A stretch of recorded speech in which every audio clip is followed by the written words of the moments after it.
ఇక్కడ కట్ట మీద ఎంత సీనియర్ ఉన్నా కూడా కోప్పడతారు, క్రమశిక్షణ తప్పితే మాత్రం. ఎందుకంటే అది ఒక రైలు లాగా పోతూ ఉంటుంది స్వామీజీ.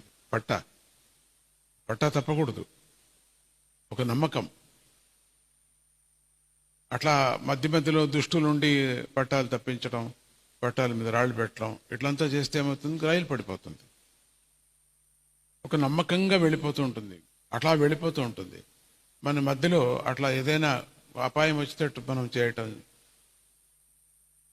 పట్టాలు కొంచెం ఇట్లా చేయటం, ఇదని మనం దుష్టతనం అని అర్థమవుతుంది. ఇక్కడ ఏదైనా మిస్టేక్ ఏం చేసినా దుష్టతనమే అది. ఎందుకు, క్రమశిక్షణ నువ్వు తప్పావు కదా, అందుకని నువ్వు మర్చిపోయి ఉండొచ్చు, కావలసిగా చేయకపోవచ్చు, కానీ